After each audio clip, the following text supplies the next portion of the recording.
शहर में एक खुशनुमा सुबह थी। धूप हल्की हल्की खिड़की के पर्दों से छन कर कमरे में आ रही थी। मीरा ने अलार्म की आवाज पर अपनी आंखें खोलीं और बिस्तर पर बैठ गई।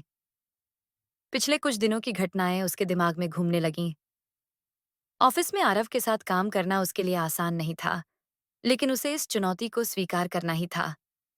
दूसरी ओर आरव भी अपने घर पर बैठा था। वह अपने लैपटॉप पर किसी प्रेजेंटेशन में व्यस्त था, लेकिन उसका मन भटक रहा था। मीरा के साथ हुई बहस और उसकी बातों ने उसे सोचने पर मजबूर कर दिया था। ऑफिस में मीरा अपने काम में जुटी हुई थी। उसकी मेहनत और लगन ने सभी को प्रभावित किया। आरव, जो पहले उसे ताने मारता था, अब उसकी मेहनत को समझने लगा था। हालांकि वह अपनी भावना व्यक्त करने में झिझकता था। एक दिन मीरा ने ऑफिस में अपने सहकर्मी कबीर और रिया से मुलाकात की। कबीर एक मजाकिया और खुशमिजाज इंसान था। उसकी बातें मीरा को हंसा देती थीं।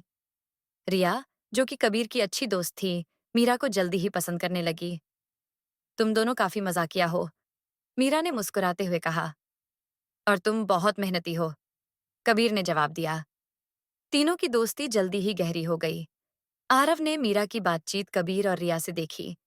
वह थोड़ा चौंका क्योंकि उसने मीरा को पहले कभी इतना खुश नहीं देखा था।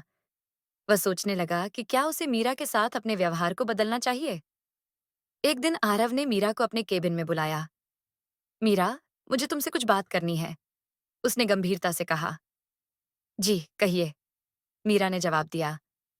मैं जानता हूं कि मैं पहले तुम्हारे साथ थोड़ा सख्त था, लेकिन मैं चाहता हूं कि हम अपनी पिछली बातों को भूलकर एक नई शुरुआत करें, आरव ने कहा।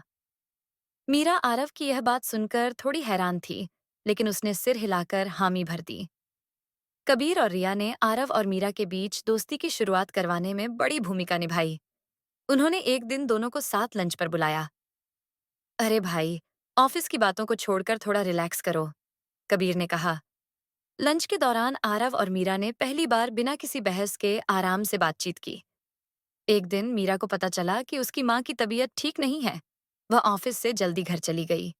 यह खबर कबीर और रिया के साथ साथ आरव को भी लगी। आरव ने पहली बार मीरा के प्रति सहानुभूति दिखाई। उसने कबीर से पूछा, क्या मीरा की माँ की मदद के लिए कुछ किया जा सकता है? कबीर ने कहा, हम सब मिलकर कुछ करेंगे। आरव ने मीरा को फोन किया और उसका हालचाल पूछा। मीरा को यह जानकर खुशी हुई कि आरव अब बदल रहा है। मीरा की माँ की तबीयत में सुधार होने के बाद मीरा ने ऑफिस में वापसी की। उसने देखा कि आरव और उसके दोस्त उसके लिए बहुत कुछ कर चुके थे। मीरा ने आरव से कहा, मैं आपकी मदद के लिए धन्यवाद देती हूँ। आरव ने मुस्कुराते हुए कहा, दोस्ती में धन्यवाद की जरूरत नहीं होती। दोनों के बीच जो कड़वाहट थी, वह अब धीरे धीरे दोस्ती में बदल रही थी। कबीर और रिया ने इस दोस्ती का बीज बोया था, जो अब एक बड़े पेड़ का रूप ले रहा था। क्या आरव और मीरा की दोस्ती प्यार में बदल पाएगी? क्या उनकी जिंदगी में कोई नई चुनौती आएगी? क्या मीरा और आरव एक दूसरे का अतीत समझ पाएंगे? जुड़े रहिए दिल के रास्ते के इस सफर के साथ।